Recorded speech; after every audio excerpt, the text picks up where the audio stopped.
Alright, here I am in the cockpit. We've got all the system lubed now, and I want to focus our attention on the lines, control lines, main sheet, boom vang. So here's the outhaul line. I pulled it completely out of the sheet bag. This is true with all your control lines. When they're in a sheet bag, you can't see them. There could be a knot, they could be wrapped around something, they could be coiled. All that adds friction or even a knot to the system. So by pulling it out, I know it's free to run. I'm going to undo the stopper and pull some out. So it's perfectly slack in this case. Here's our main sheet. I'm going to ease that, pull it out a bit. I know the main sheet's off. On this side, same thing. Here's the boom vang. I want to make sure it's off. So I pull out a couple, 2-3 feet. Here's the in-haul, ready to be pulled in if need be.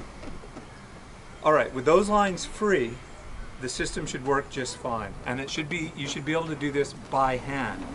So here's the outhaul line. I'm going to give it one tug, and watch this. It comes right out. No problem. Once you get a little ways out, the wind will help accelerate that process. You probably saw the last 30% of that thing really came out. And you know the sail's all the way out when you hear that kind of clangy sound. What that tells you is the last of the furled sail has come unfurled from the metal extrusion inside that mast, and that clang is the metal extrusion bouncing into the interior of the mast. All right, when you're sailing, and we'll do this on the water, but we're lucky enough to have the wind just at about the perfect position. When you're sailing and you furl the main, you want to have the boat head to wind or with the wind slightly to port, because the extrusion opening for the sail is on starboard. So if we have the sail on the starboard side, it has a more natural entry into that slot. It's not crucial, but head to wind is important. So in preparation to furl the mainsail, the first thing you have to do is release the vang.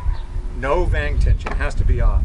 You're going to reach over here, ease the main sheet. You can see that main sheet's already released. Grab your outhaul line, make sure it's free to run. I can't stress the importance of this. A little bit of friction will really screw things up, or a knot in the sheet.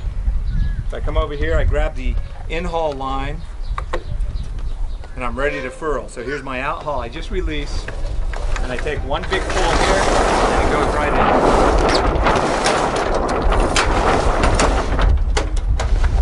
I kind of did that in slow motion. The reverse, of course, just to illustrate.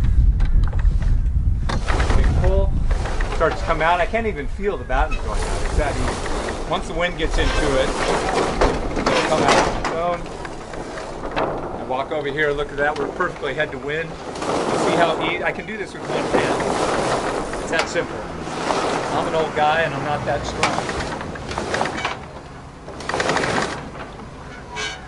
That's how easy your mainsail should furl. If it's not, you need to stop, check the mast bin, make sure it's straight. Lubrication, and reduction of friction. Those are the keys to making a furling main work properly.